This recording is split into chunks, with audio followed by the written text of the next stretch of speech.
Welcome into the Paul Farrington Show. Paul joined alongside Jack Weinberger and Robert Ziggy Ziegler, producer Zach. You know, Zach has a 11:30 p.m. wake-up time today. Did you know that? So he's going to bed at what, like 4 p.m.? I have no idea. I texted Zach before the show and said, hey, we got you today? He said, not today. I'll see you Wednesday, though. Wait, so he's waking up at 11:30 p.m.? He said 11:30 wake-up time today. So what is his shift? Like start at midnight? Nah, he's gone nocturnal. He's a bat. He's a bat.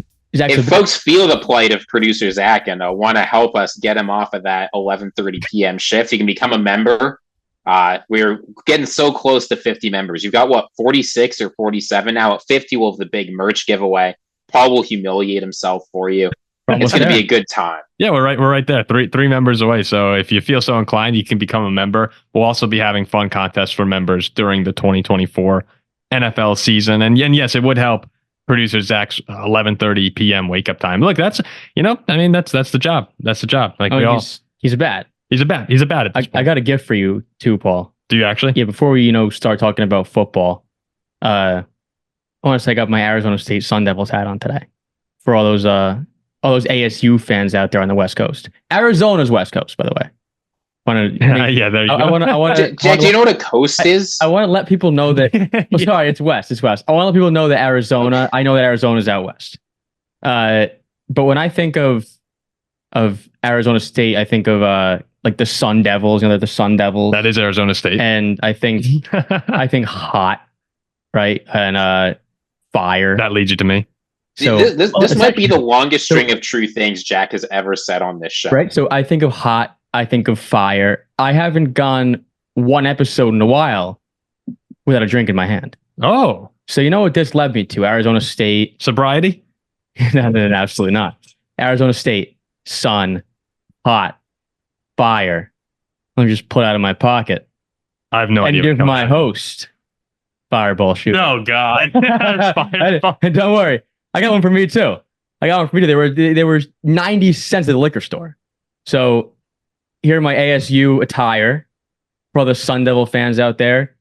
Rumor has it they can't do Fireball in Wisconsin, so I'll bury those Wisconites with Fireball. No one does Fireball like Jack in New Jersey. Ready? Yeah, I mean, I'm not down in the whole thing. Cheers. Cheers. It's a little. I'll give you a sip. It's like 4:00 on a Monday. On a Monday. You see, this is why we can't include Jack in the pre-show planning because if you ran this past me, never airing. All I'm doing is proctoring regions this week, so I don't really do much at work. So, oh yeah, I'm not. It's my summer break. I'm done. I'm not. No. I had a great grad party for my sister, and they're partying now in Tempe, Arizona, right now with a bunch of Fireball. Probably. Oh yeah, it's amazing there. So our summer plans are taking shape. Actually, with that said, our summer plans are taking shape over the next few weeks. So Thursday we'll finally have that quarterback ranking show that we've been talking about. That'll be really fun. I can't wait to see where you guys have certain players. I mean, we know Jack's kind of a lunatic when it comes to these things, so people could be all over the place. Then for the next few weeks, we'll be doing our division previews, which we started doing last season. Most people seem to like them. We enjoyed it. It helps us learn about every team. So we'll do the division previews leading into training camp, and then we preseason, and we're basically there to the start of the season. It comes really quick, but it's all of a sudden, we're going to be talking about week 1 with the Chiefs and the Ravens and the Packers and the Eagles in Brazil. Don't forget, you could also catch us on audio. If you can't watch on YouTube, you can listen on Spotify, Apple Podcasts, wherever you get your podcasts, you can listen to the show. So today we'll end with the mailbag, but we'll start off. The big news in the NFL recently is the Trevor Lawrence signing. And what are these other quarterbacks going to do? Mainly Jordan Love, Dak Prescott, Tua Tagovailoa. Where are they going to sign? Or not where, but when are they going to sign? How big will their extensions be? Could one of them get to $60 million per year? That's the question. We'll start with Lawrence, though. He signs a 5-year, $275 million deal with the Jaguars, $55 million per year. I wasn't too surprised when I saw this. I don't think any of us were, even though it's a big number. I mean, $55 million ties Joe Burrow for the biggest contract in NFL history. So you're giving Trevor Lawrence, who has been inconsistent throughout his career, a lot of money. And there are going to be people, there's that camp that goes, geez, one playoff win, a game you were down 27 points. Amazing comeback, but still, Trevor Lawrence threw 4 interceptions in that Chargers game. Haven't been back to didn't make the playoffs last season, fully collapsed. We have to acknowledge the injuries he had played a part in that. But to give someone $55 million per year, you got to be pretty confident that they're going to be the franchise guy. And where I stand on that is I'm completely with Jacksonville. I know the numbers aren't completely where you want them to be, but overall, when you watch Trevor Lawrence play from I believe it was week 12 of 2022 to week 11 of 2023, he played like a top 10 quarterback in football. His numbers were off the charts. He's someone who can take over games. There's not a lot of quarterbacks who have his ceiling. So I'm completely okay with the $55 million a year. I don't necessarily think it's earned, but I believe in Trevor Lawrence as a quarterback. Oh, it had to be done. I will say. You go first. I want to pump the brakes a little bit on $55 million a year. I know that's the number everyone's reporting. If you look at the full contract value, that's what it comes out to. But Trevor Lawrence isn't getting paid more than $50 million a year until 2029, when he's got a $50 million a year base salary, none of which is guaranteed. He's not even being paid $40 million a year until 2028. Right. So while the number is really big, the actual fully guaranteed money is only a little more than half of that $275 million. So realistically, this deal is not quite as big as it looks if you're just looking at the reported contract value. It's a more modest contract than that, though it's still one of the biggest contracts in the league. I feel that fireball knifing in my stomach right now. Yeah, I wasn't drinking that. But it had to be done. There is historically, it's a 41% chance that a quarterback drafted in the top 10 ends up being labeled as a bust. Trevor Lawrence is 24 years old. He's already number 4 in Jaguars history in passing yards. 20 plus touchdowns his first 2 years, 4,000 plus yards his first 2 years. The only thing we saw last season was the turnovers, which has to be fixed. 9 fumbles, 14 picks? 14 picks. That's outrageous. But remember, it's Jacksonville. I think their all-time leading passer for a season is like Blake Bortles, if I'm not mistaken. We talked about this with the Dolphins a little bit, just all the failures. I mean, they believe that 24-year-old Trevor Lawrence could be their guy. And the thing is too, with even paying him all this money, you still have a ton of cap space and room to pay other players and build around him. It didn't destroy your cap completely. What was it, like 19 or 20% of Jacksonville's? Well, I mean, at this point, that's just the market for quarterbacks for a potential franchise quarterback. So like you pay who you think your franchise quarterback could be, and he's shown potential. I'm not going to deny that. And you can still now pay to build around him. I think it's a move that has to be done, because how often do you believe you have a quarterback who can be your quarterback of the future? Not super often. Yeah, like I do without blinking. Oh, me too. Yeah, some people seem to be questioning it, and I'm just going, what are we talking about here? No, well, when you look at the advanced numbers, it starts to tell a bit of a different story. Kevin Cole over at Unexpected Points, he has a formula that he uses where he looks at the expected points added from a player or from a quarterback, and then factors in some things they can't control. Things like how much are guys producing after the catch? How much are they dropping? How good is the blocking? And in 2022, no player lost more value to drops than Trevor Lawrence, except Patrick Mahomes. And in 2023, no player had receivers produce less than expected after the catch than Trevor Lawrence. And he found once you adjust out some of these things that aren't in Trevor Lawrence's control, and everyone can admit it's not like Trevor Lawrence has had world beaters around him for most of the year, suddenly his numbers come out a top 5 quarterback. And you look at the historical comps too. You look at people who have produced about as much as Trevor Lawrence and played about as well in him from what PFF says in terms of how players have produced in yards and touchdowns and all of that. He's surrounded by guys who are NFL successes. The case that I see here that makes the most sense to me is Andrew Luck. Struggled a lot with injuries early, had a hard time adjusting the NFL, had some difficulty with coaching. But I think the Jaguars are looking and saying, look, once things got a little bit better around Luck, and we gave him some time in the NFL, he improved significantly and followed through on all that potential we saw early on. So I think there's a lot of reason to be optimistic about what Lawrence can do. And as you say, the other option is to let him walk or to just wait as the market keeps ratcheting up. And people seem to forget also that they were 8-3 last year. Like we were on this show, we've said this a few times this offseason. We were on this show talking about them as the 1 seed when they were 8-3. That's what they were competing for. And all of a sudden, then you have the high ankle sprains, you have the concussions, you have the shoulder sprains. So it started to stockpile up on Lawrence, the injuries. and they went 1-5 down the stretch. Like you could clearly see by him playing, he wasn't the same quarterback he was later in the season. His final 4 starts, he threw 7 picks. Like he just wasn't the Trevor Lawrence that you had earlier in the season. And they played some tougher opponents, yes, but just watching Jacksonville, it wasn't the same. And I thought you brought up a good point though, Jack, about what the Jaguars have had. I went and looked back at their history really in our lifetime has been pretty horrendous. It's Mark Brunell, right? That's the only decent quarterback they've ever had. Yeah, I just looked post David Garrard. Garrard had his moments. Garrard beat us in the playoffs. Fair enough. Yeah, Garrard had his moments, but starting in 2011 after Garrard left, this is wins by season. 5, 2, 4, 3, 5, 3. Then the 10-win conference championship season. 5, 6, 1. Lawrence comes in with Urban Meyer, 3. And the last 2 years, 9-8, 9-8.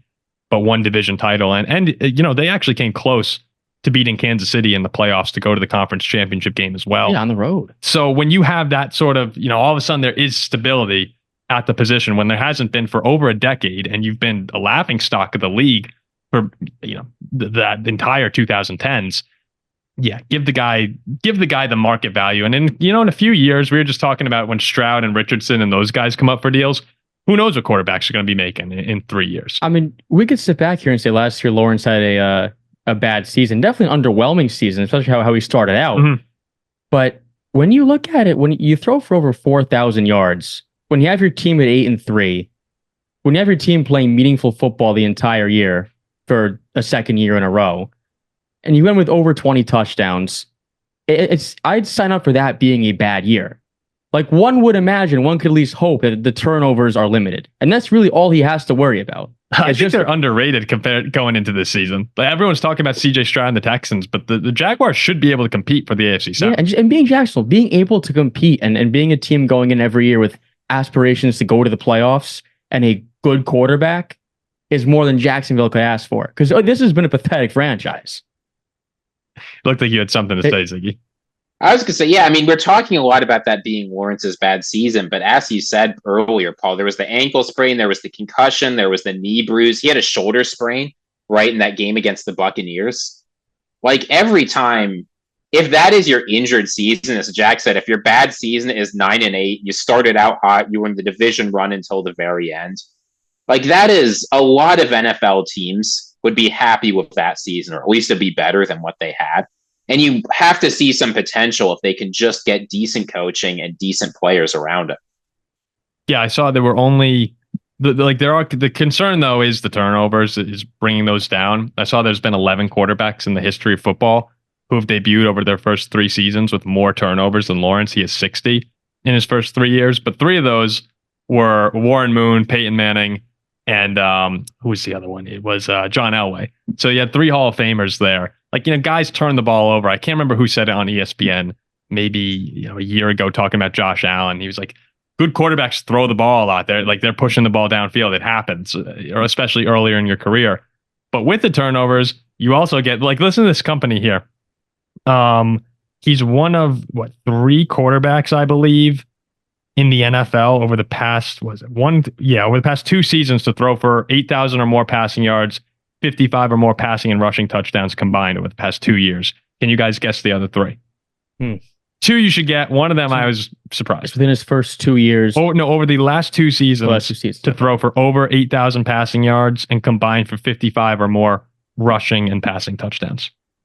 3 quarterbacks. Well, one of them's got to be Josh Allen. Well, I'm sorry. 4 quarterbacks have done it. Lawrence, Josh Allen, yes. Mahomes, yes. So those are 2 we should have gotten, obviously, right? Okay, one more. It's not Lamar. He can't throw. Jared Goff can't run. Who are the other top quarterbacks? Burrow? No, he's been hurt. No, it's not Burrow. It's not Burrow, is it? Not Burrow. Justin Herbert? Nope. It's Jared Goff. Kirk. Oh, it's Jared Goff. Yeah, Jared Goff. Wow. 8,000 or more yards, 55 plus passing. I mean, he's thrown for a ton of touchdowns. Like Detroit. I mean, Goff's been amazing. Wait, wasn't there a rushing number in there though too? Combined rushing and passing. What? Yeah. Wow. I mean, he's thrown for most of them. I don't know how many rushing touchdowns Goff has over the past 2 years. He has thrown for a lot, yeah. I mean, that's the thing. That's what I'm saying. It's like over the past 2 years, Jared Goff has been an elite quarterback. Trevor Lawrence has had elite stretches over the past 2. Like when we do our QB rankings, we'll all probably have Trevor Lawrence in the top 10. I'd be surprised. Oh yeah, if he's not. Ahead of Caleb Williams. I mean, there's a chance. You never know. But this is the thing with that level of. This is why the Jaguars had to do the deal now, right? Because as you say, Trevor Lawrence has had top production in the NFL. And that means when guys of lesser production, some of whom are up for big extensions right now, if they sign their deals, the first thing Lawrence's agent is going to say, that's where the number starts. And we can move on to some of the other quarterbacks now who are looking for deals in the near future, some in the very near, some we don't know when it'll come, if at all. But that's Jordan Love, Dak Prescott, Tua Tagovailoa. We can start with Jordan Love because I expect him to get the deal before either of the other two guys. Dak at this point, we don't even know if it's going to happen.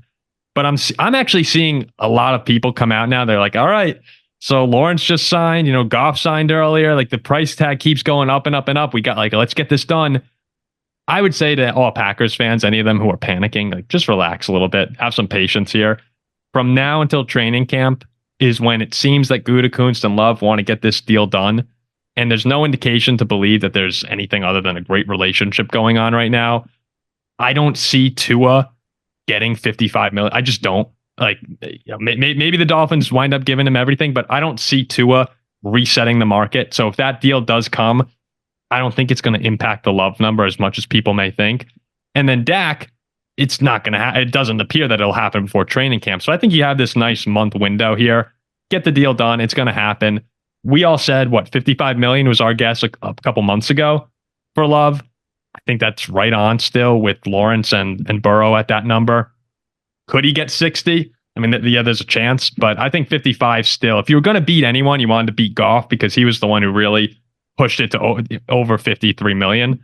But I think you're fine if you're Green Bay. That 55 number is still what it's going to be. Jeez, I would kill for some money like that.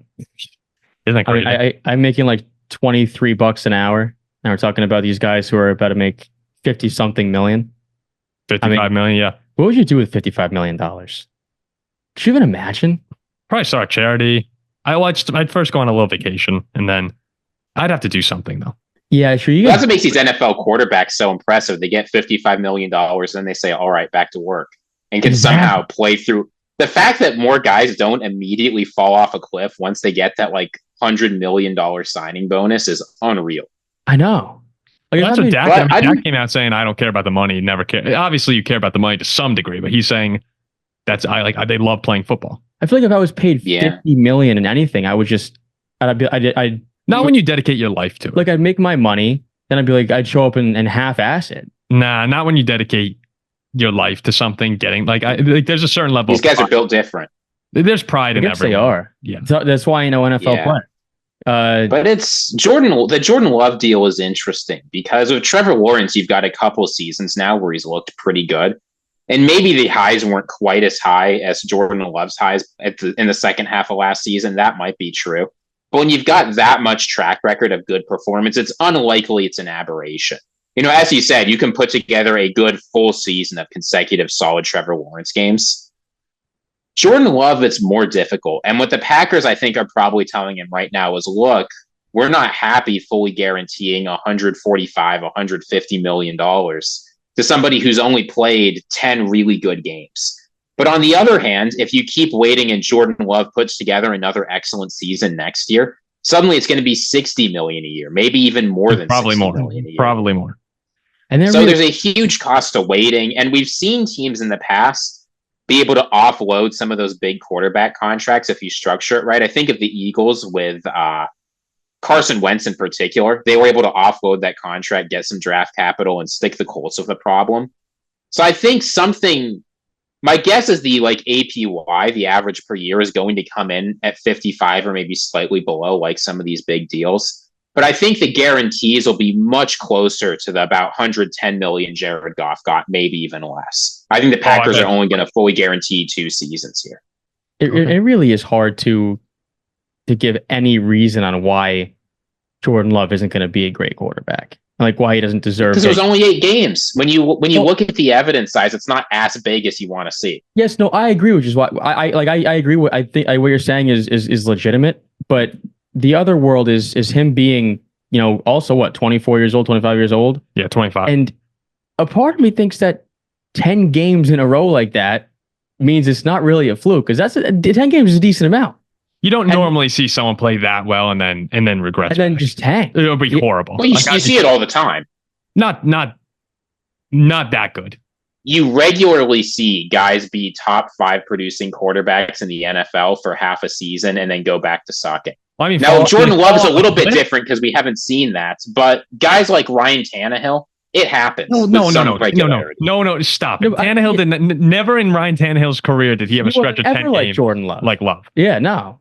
I mean, Tannehill had good games, but Jordan Love had superstar upside. It's one thing if Jordan Love had sucked, then like Nick Foles had 28 touchdowns and 2 interceptions. But even when Foles was playing great, at no point did we sit back and go, all right, Foles could be a top 10 quarterback. Or Foles, well, yeah, because it wasn't the start of his career. But I mean, Ryan Tannehill had stretches where he threw for 20 or 25 touchdowns and only a couple interceptions. It happened. I mean, but the Dolphins weren't going on playoff runs, and there was a big difference in the way Jordan Love looked versus Ryan Tannehill. Yeah, I'm just saying Ryan Tannehill put together a season where he threw for 4,000 yards, 33 touchdowns, 7 interceptions, and played a very competitive playoff game against the Baltimore Ravens. Sure, but I still just think the way that we perceive the way Jordan Love looked in those games and Tannehill, like the numbers may have been there, but I think it can also just Love looked like a top quarterback. There are times you can tell if somebody has it and will have it versus if they don't. I think Jordan Love's got it. Like I really, really do.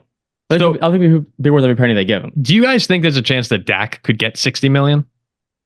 Because that's if the Cowboys don't sign him soon, Dak will get $60 million as a free agent next year. Oh, as a free agent next year, yeah. Is there any chance that Dallas extends him this offseason and puts that number at 60? I think the actual number, like the Trevor Lawrence deal, it wouldn't come out to like Deshaun Watson actually got what the contract said he did. It wouldn't actually be $60 million a year. But I would not be surprised to see Dak sign a record-setting contract where the official APY is $60 million a year. Okay. I think that is within play. Well, that's what I'm wondering for the Love side of things. If Dak winds up signing, a 60 APY contract, then could Love, like that might push Love up a little bit more again. I still think you're going to see 55, but as long as you get it in before Dak, I don't think you're going to see Jordan Love's market really move much. Especially if Tua, I mean, we know Zach doesn't even want to give Tua a contract. And I think that's pretty ridiculous. I mean, a team like Dallas, though, is like they're a big market, big money team. And Dak Prescott has shown his whole career that he will guarantee you're going to finish as one of the top teams in the NFC every single year. Like, where would you go from here if you let go of Dak Prescott? Oh no, you go to the bottom. Like that's again. We talked about this with you being a Steelers fan. It seems that a lot of fan bases who have quarterbacks, kind of like us when we had Kirk. Now Kirk hasn't had as much success. I mean, playoff wise, yes, but Dallas has gotten to the playoffs more often than we have. But when you lose your starting quarterback who's stable, it's hard to get back. No, like Dak is really stable. Dak was second in MVP vote. Yeah, Dak's a good quarterback. And it's guaranteed Dallas makes the playoffs under Dak Prescott, and chances are they're probably a top 3 seed. And and same with Miami. If they have Tua, they're in playoff contention, one deep contention. So I just think it's hard not to give them the deals. I really do. Makes sense. It makes sense. It's just a matter now of how I wonder what's going to look like in 2 years. Like when Stroud, each year we give these guys 55, 60. Eventually it'll probably go up. The NFL's not going to stop making money. It's the salary cap's not going to stop going up. Guys are going to eventually make 70 million a year, like 75. So all these contracts, you get them in, the sooner you get them in, the better. We all know that.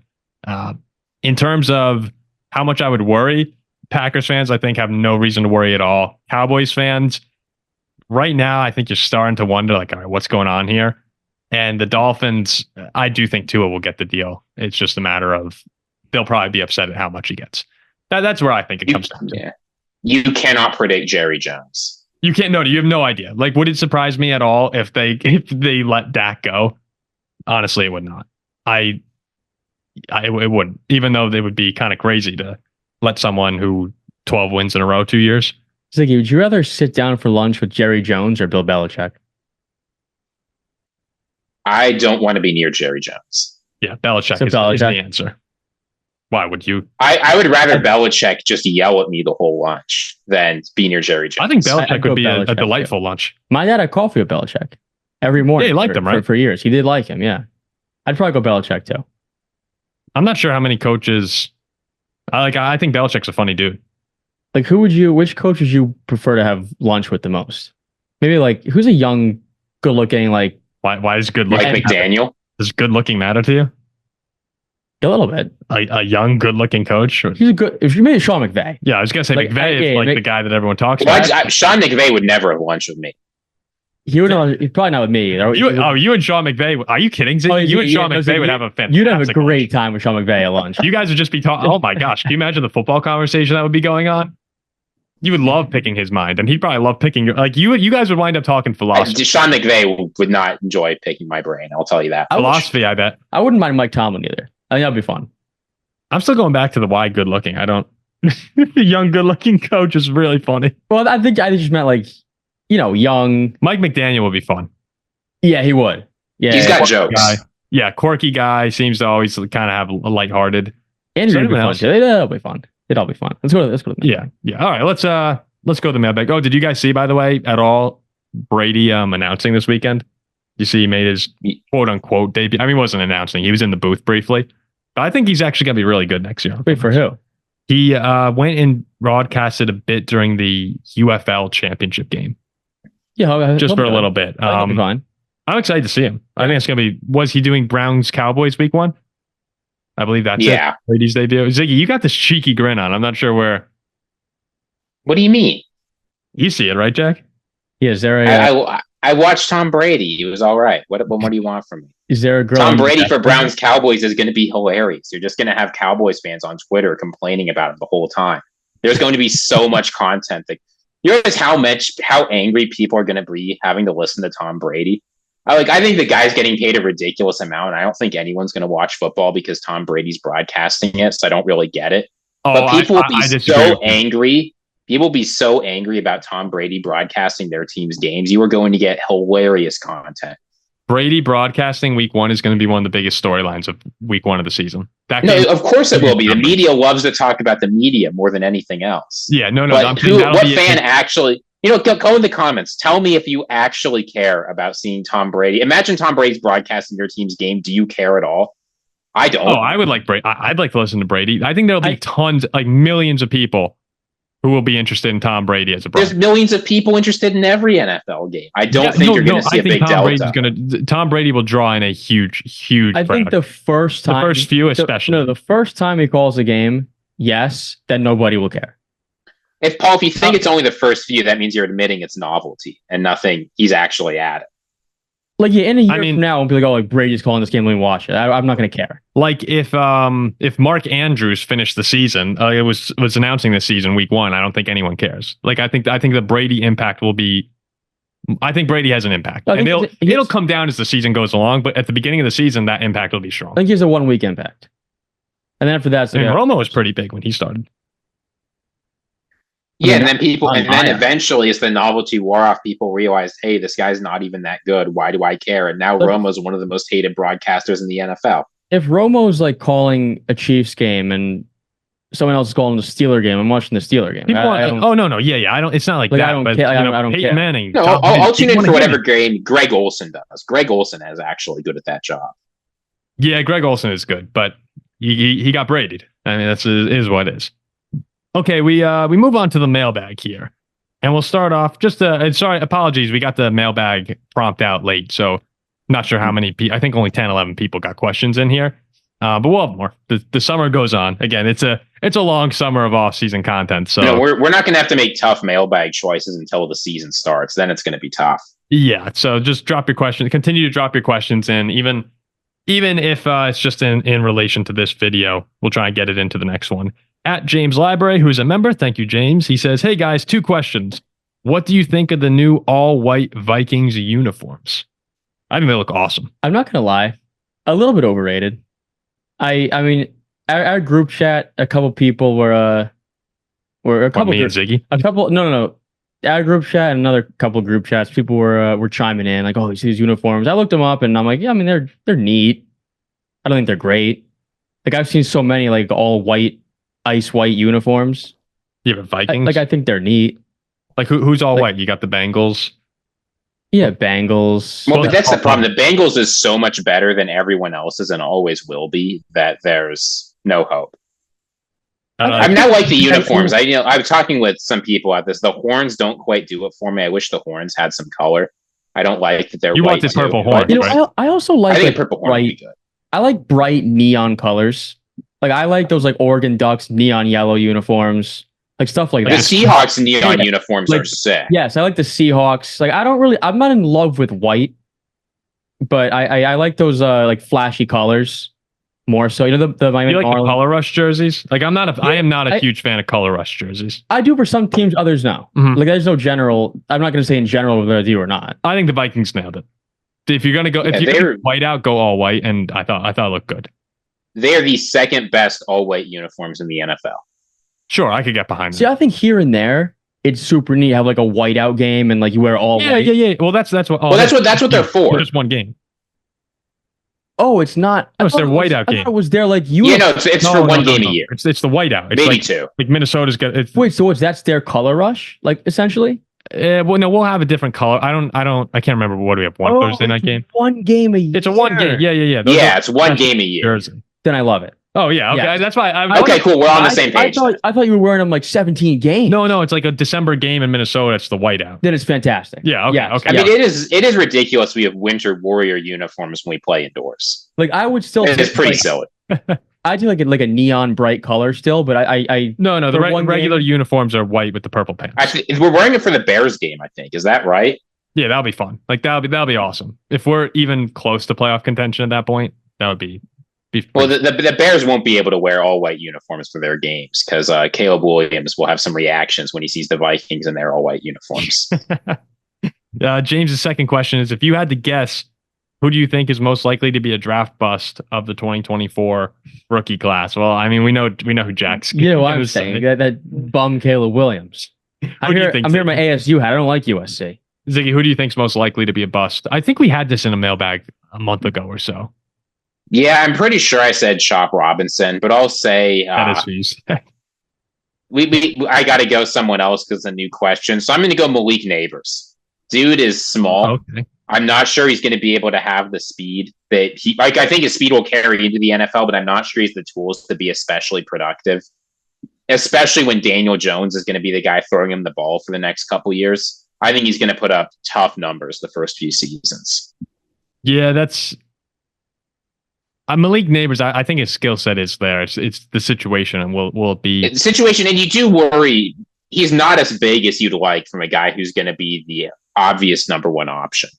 How many receivers can you think of right now, though, who, it's there, like very high skill level, but the quarterback situation just messes them up that much? I'm trying to think currently. The Bears. Well, with who? Like DJ Moore? They're good receivers. No. I'm saying like who recently, like what star receivers have been in situations where the quarterback is so bad. I don't think Daniel Jones is that bad. Oh, well, like maybe like Garrett Wilson.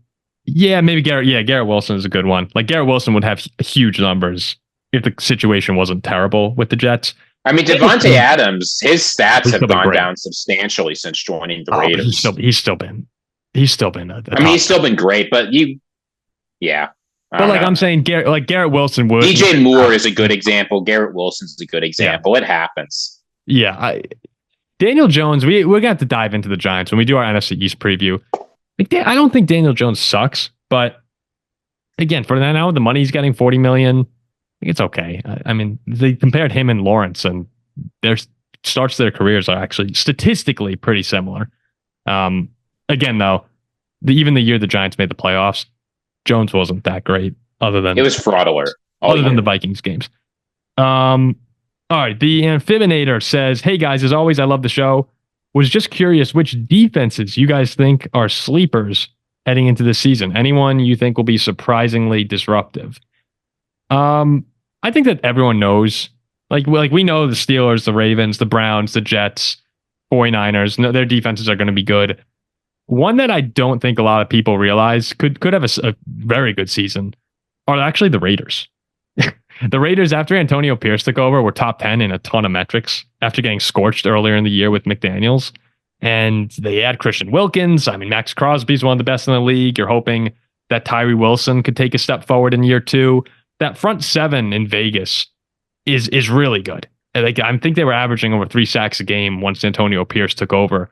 It's a matter of whether the secondary can step up and play good football. If that secondary can take the leap, you got some second-year players in there, some guys who overachieved last year potentially. If that group can come together as a unit, now we're talking about defense that could be really good. And the Raiders, look, I don't think they're going to really be in playoff contention, but if you sport a top 10 defense and you have Devontae Adams, Gardner Minshew's good enough to have you competing. So there's hope in Vegas. Our buddy Jake, who watches every episode, I was with him a couple days ago at a grad party. He was saying, Jack, can you this season, can you just please find something positive to say about my Raiders? And I'm like, I don't know, Jake. It's going to be kind of tough, man. But there you go. Right there. Paul just gave it to you. So look, from the time. Yeah, sorry, go ahead, Ziggy. I was going to say one other team to keep an eye out for this year. The Jaguars, I think, have a real chance to have a great defense. They brought in Ryan Nielsen, who's going to give him a completely different identity. And even though people don't talk about him much because of the team he's on, the situation he's in, Josh Allen remains one of the best pass rushers in the NFL. Oh, yeah. He has produced like one. Next year, I think people are going to find out the Jaguars defense is going to get more aggressive. There's going to be a lot more press man. There's going to be a lot more variable defensive line shifts, busts, all of that. I think the Jaguars defense could be exciting next year. And if you pair that with Trevor Lawrence taking the jump that, a $55 million per year quarterback should take, that's why we're saying the Jaguars should really be looked at a little bit more seriously than they are heading into this season. Ziggy, you see J.K. Zarata, another member. Thank you, J.K. He asked for you to read this question. Yeah, that's pretty incredible. But J.K. Zarata asks, there's a vastly different take on the impact of coaching amongst you all. So which coach do you consider to be the biggest quack? Quack or not, who has the best ability to inspire their locker room? So since I'm managing the question, I'm going to pass to Paul first. Who do you think is the biggest quack coach in the NFL? I hear you quack, Ziggy, one time. Quack. Quack, quack. Oh, there we go. There it is. There it is. Paul, you're getting a little quack? Quack, quack, quack, quack. No. The best ability to inspire their locker room. Mike Tomlin's done it year after year after year. I think he does a great job. Andy Reid, it seems like now in terms of like, I'm sorry. It's Dan Campbell. Yeah, that's my answer. Yeah, Dan Campbell. I think Mike Tomlin is up there, but no, Dan Campbell's the guy. I was listening to him give a speech from 2 years ago, just the other night. And I mean, that dude, like, how could you not want to run through it? Sure, he makes some absolutely horrendous decisions that Ziggy and I will disagree with, forever, it seems. But that guy, like, he has the hearts of all his players. So I think he's the dude. Is this strictly NFL? Or could it be just football? I think you could. I think we're looking NFL here. Okay, I was going to say Dan Lanning of Oregon. He is number one by a mile. Well, because of the Dion game? Did you see that? Yes. That was the best I've ever seen in my life. Like anything Campbell's done, multiply that by 10, and then you got Dan Lanning. Yeah, that was a good speech. And I'm sitting here in a Pac-12 rival hat, too. So, yeah, Ziggy, someone got you to quack, I guess. They took advantage. Quack, quack, quack. JK takes advantage of the... Oh, look at that. Duck, quack. I go to Oregon. There you go. Do you have someone, Ziggy, or are we good to move on? I think we're good to move on. Go Pack, Go Infinity. He mentioned... he asked, what will Jordan Love get? We talked about that more earlier in the show. We still think around that 55 million spot, but he says he thinks 4 years, 240 million is still a possibility. I'd be surprised to see Love crack 60 still, unless if someone else signed, unless if Dak gets it, and then even if Dak gets it, that 60 million just seems to be the number that's not going to quite yet be reached. The problem is, the thing with 4 years, 240 million is that would be such a strong contract for Jordan Love for two reasons, right? Not only is the total number very, very high, but also only giving up 4 years of team control means that in 2 or 3 years, in 3 seasons from now, the Packers would have to think about extending him again. Mm-hmm. I don't think Jordan Love is in a position. He might get a short deal. He might get a big money deal. I don't think Jordan Love has shown enough to negotiate a deal that's both. Because even guys like Joe Burrow and Justin Herbert and Lamar Jackson couldn't get that. Doe Soldier says, never been in one of these. So the question is, do you think the Packers wide receiver room has the possibility of being the best in the league due to its depth/talent? And how do you think defenses will try to overcome having 4 arguable wide receiver 2s on the field? Best in the league?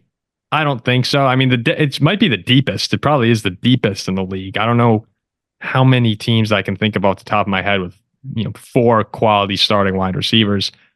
In at least, we ranked the NFC North receiving rooms. I'd rather have Odunze, DJ Moore, and Keenan Allen, assuming they stay healthy. I think that's should be an awesome trio in Chicago. Even in Minnesota, I think you can argue just because you have Justin Jefferson, Addison, and then it's probably going to be Powell. So I don't know. I understand if people want to take the 4 over the 2 established guys more in Minnesota. I don't think it's going to threaten the top receiving room in the league in terms of just overall talent, like top tier talent.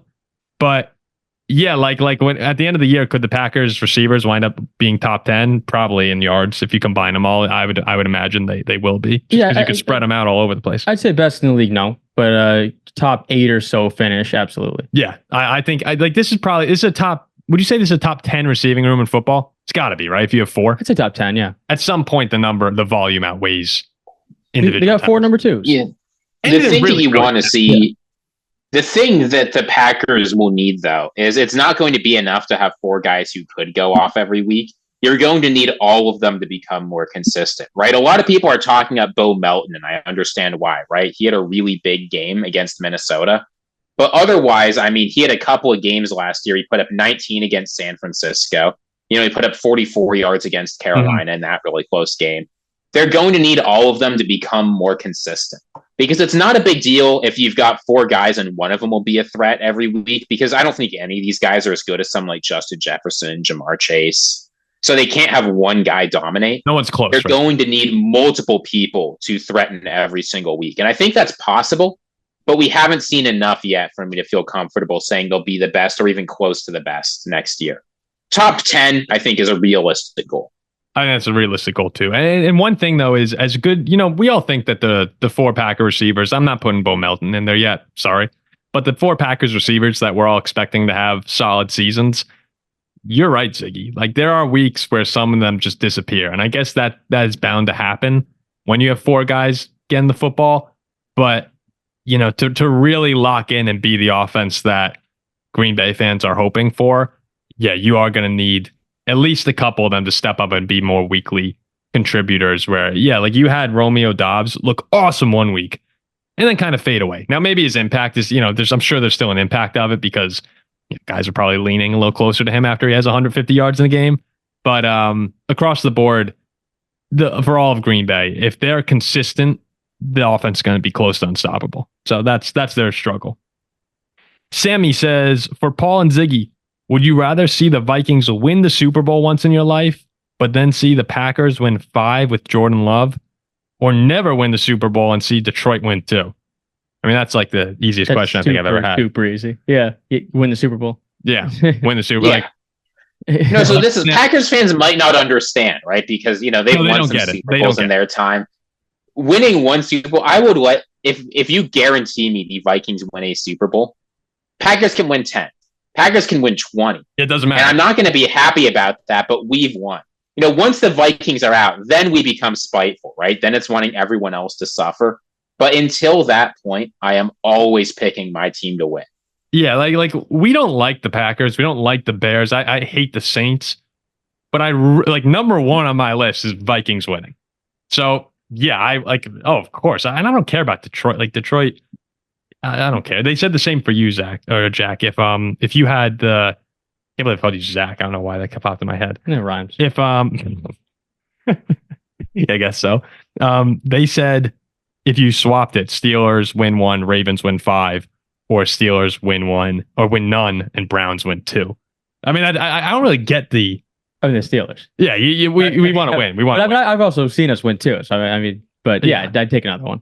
William Herman says y'all should do a series going from bar to bar in Wisconsin with Jack challenging the entire bar to a booze contest. It's like beat Bobby Flay. It's like outdrink Jack. Those Wisconsinites wouldn't have a chance. They wouldn't have a prayer. As long as you pick Fireball. Yeah, That's what I got right here. No, they can't do Fireball like Weekend in Jersey. I'll tell you that. I find the Jack challenging like bars, especially Wisconsin bars, to be particularly funny because like Jack enjoys drinking, but I have to. You're one of the worst drinkers I know. No, I could be good when I want to. Yeah, you can lock in. Good. I could lock in. I'll beat these guys. I'll tell you that. You could go day after day after day after day, but you'll throw up day after day after day. You're Bo Melton. You're inconsistent, but when you want to go big, you put up 100 yards and a touchdown. I'm being vastly. I'm a huge underdog, and I think there's serious value. You might be the biggest. Like it would be, I think, Miracle on Ice level if you beat Wisconsin. But I think there's value. If you beat one, yeah. Oh, I guarantee you, I'll beat one. Carrying Jack out of the bar. Straight to the hospital. We got I can rally. 3 questions left here. From Wimbledon, he says, if Jordan Love has a sophomore slump and never improves, who should the Packers target for QB? And will they have to enter their first real rebuild since the 80s? They're going to give him the deal. Like he's getting his deal this offseason. So even if Jordan Love's pretty horrible, you have him for at least the next 2 seasons playing. Like Jordan Love could be bad. You know, if we say sophomore slump, he could just be worse than a sophomore slump. You're still going to roll with him unless if he is so bad that you have to move on. He will be your quarterback for the next 2 years. If not, you know, let's just pretend you have to cut him for some reason. I don't know how this would even be possible, but if you had to move on, you'd have to draft someone because you would be so far in the hole in the cap. I will say I wouldn't mind the Packers doing what some of those Patriots teams did in the 2000s, where you spend some real draft capital, right? Every couple of years, you spend a second or a third round pick to bring in a quarterback, challenge Love, keep the room going. Not yet. That was later for Brady. Yeah, I mean, I'm always in favor of taking more quarterbacks because I think it's very, very rare that your quarterback's the guy. It takes a longer than people think because early career promise very rarely translates into being an elite NFL quarterback for a long time because very few guys ever are that, right? So I think they'll certainly have their eyes on 2025, 2026 QBs. But as you say, Jordan Love's locked in for a while. From Merle. Merle says, thank you for commenting, Merle. Merle says, if y'all are filming this before game 5, which we are filming, so by the time this gets out, it'll be over. Who do you think will win tonight's Mavs Celtics game? We'll see how right or wrong you are. It has to be that I am hoping that is the Celtics tonight. For work purposes, would love the NBA season to finally end. I mean, I'm going to go with the Mavs. only because it's got to be the Celtics. Well, only because my brother has a future on the Mavs, so I'm pulling for them. So I'll go with the Mavs. The door was left open. Now the Mavs are coming in. There is no harder game in sports to win than a 7-game series where you're on the road up 3-0. It's so hard to motivate yourself to go out and win. I think the Celtics. Yes. I mean, no, there's a reason this happened twice, right? It's so hard to dominate 4 games in a row and you just don't have it in you the same way. They're woken up. They're going to be just fine. I think they're going to win. I don't think this Mavs team has what it takes. It's incredible they made it this far. Good for them. But the Celtics are going to hang their 18th banner, and thank goodness Jerry West doesn't have to see that. Last question from Jason W12. He says, who are you most bullish on out of the Dolphins, Jets, and Jaguars? 3 teams with high ceilings, but can be prone to collapsing. Jets. Rodgers gets hurt week 1 and it's over. It's probably the Jets. Wait. Who are you? He said bullish. Yeah, he said bullish. Bullish. Oh, like optimistic? Yeah. Oh, I thought you meant Jack, do you know what bullish and bearish mean? No, I do. I'm tired. That fireball shot's getting to me. Miami, the Dolphins. How about you, Ziggy? Least on the Jets. I'm taking the Jaguars. I think this Dolphins team is going to get worse. I haven't seen the consistency I want out of them. I haven't seen the consistency I want out of the Jaguars either, but they have the best quarterback of those 3 going into next year. Give me the team with the best quarterback all day. For the future, I would rank it like next 5 years. I would go Jaguars, probably Dolphins, then Jets. But for solely next season, I actually might go with the Jets. I think they're the best defense, and I think that there's a chance that Rodgers is the best quarterback out of the 3 of them for just 1 season. I know, it's a little crazy, but that's the Jets. I mean, the defense. Think about how good they could have been if they had an okay quarterback last season. It's the Jets. He'll get hurt again. Yeah, you're right. He probably will. I'm gonna go with the Jets. Best defense. I think he might have the best. I'm buying Aaron Rodgers. So there you go. There's the mailbag for today. Thanks for everyone listening. We'll be back again with the quarterback ranking episode on Thursday, and then we get into the division previews, and we enjoy doing those. It'll be a lot of fun leading up to training camp and the start of the preseason. So we'll see you then.